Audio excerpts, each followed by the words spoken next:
Hello, friends, followers, and unfortunate passers-by. I'm going to continue the Summer Reads BDSM Erotica series by continuing where we left off with the Strip Poker and Poking trilogy, which was just an adventure. So, after all of that took place, we are starting off the next morning, and Dido wants to paint Roger. Sounds innocent enough, right?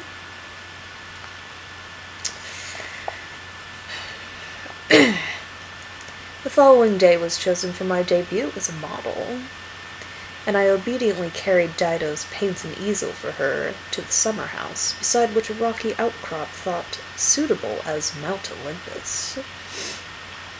By coincidence, the Major had to absent himself on business, so the party consisted of myself, the two ladies, and Grub carrying chairs and boxes.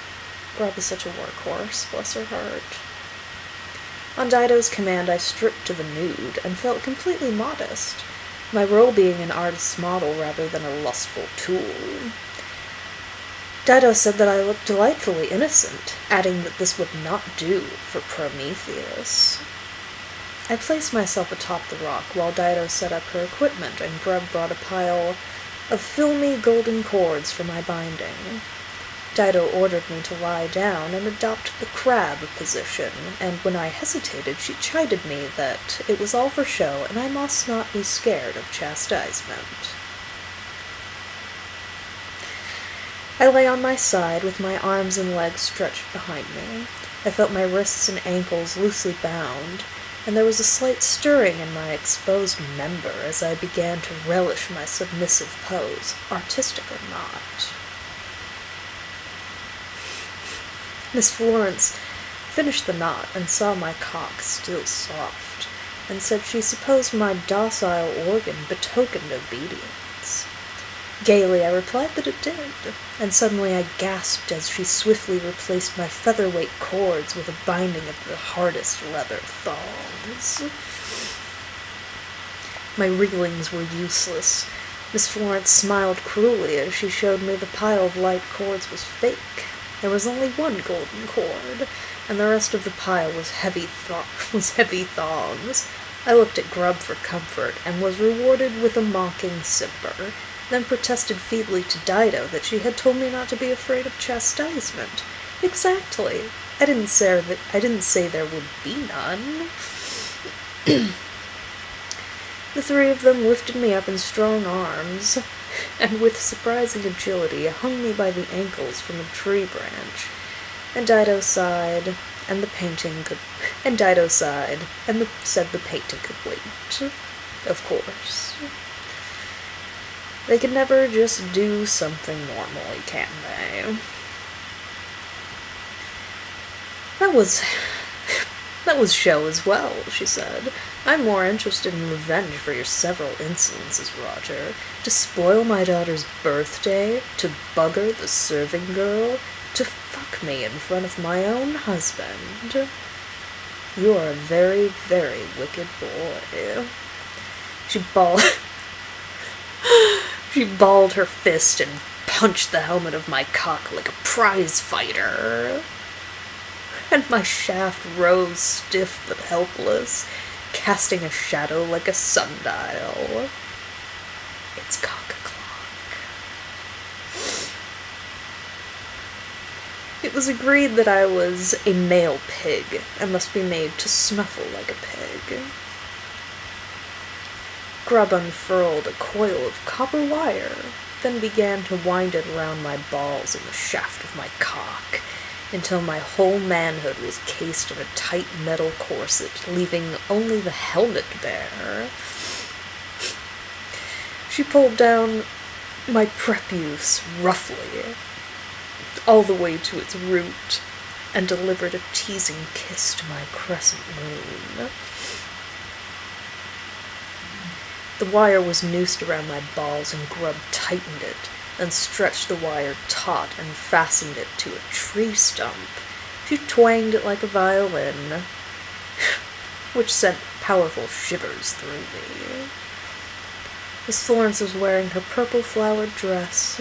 She lifted the hem and reached to her panties, white silk rather than the mauve ones, and whose crotch was well stained by previous emissions, as well as a fresh moist patch. She pulled off her panties and wadded them into my mouth for a gag, which she fashioned into place with a leather strap around my neck and chin. Dido said I made a very pretty Prometheus. You will remember that Prometheus brought mankind the gift of fire, she said. Then she took 3 candles from her box and lit them. Passing one to each woman, they squatted beneath my wired balls, holding the candle flames beneath me, until the wire gradually heated and I began to squirm in growing discomfort. "No, please," I cried, but my pleading made them laugh more. My balls felt roasted and tears of pain flowed down my cheeks. I called them witches and sorceresses and cried out that they should flog me as hard as they liked, for no flogging could be worse. "You heard the pig," sneered Dido, and snuffed out the candles. "We obedient witches must do his bidding." Sobbing like a schoolgirl, I felt my wrists loosen so that my torso plummeted down, and I was hanging upside down by my ankles. My head was barely 6 inches from the ground. My wrists were spread and fastened to staves, hammered into the ground, while my ankles were separated and slid in separate knots along the tree branch so that my naked body was splayed upside down in the shape of an X. My armpits. I'm sure they're sweating and salty.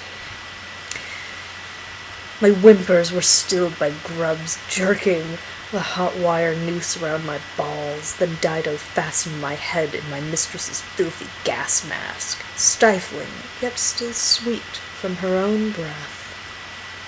Dido lifted a heavy leather implement which I recognized. "You are right, Roger. We are all sorceresses. And Miss Arbiter is one of us. She's kindly lent me her stock whip for your renewed training. Now, my sisters, we witches are always nude to dance around our sacrifices." The 3 dropped their summer dresses and stood naked, and began to moan in an unearthly chant, clasping hands and dancing around my trussed body. Their breasts bobbed prettily, and they stopped from time to garland each other with daisies, dandelions, and kisses. A ring of dandelions was looped around my wired ball sack, and I dangled mockingly as I shivered. Dido took a letter from her box and waved it in front of me. "There's some news for you, Roger." Then she lifted the stock whip and lashed me across my back and buttocks, making me jerk in pain. She dealt another stroke, slanting it the other way, and continued to beat me in this crisscross fashion for an age. My arse globes and shoulders burned worse than my cock and balls. And for all my pitiful clenching and flailing, suspended helplessly in midair, I could not escape the searing pain of her whiplashes. Grubb and Miss Florence demanded their turns, and received them, so that my flogging continued without pause in the sunny glade. Sweat and tears dripping from my face to puddle the ground. I saw other puddles, too, where quin juices dripped from the slits of my naked tormentors, now frauding each other as they laughed at my whipped body.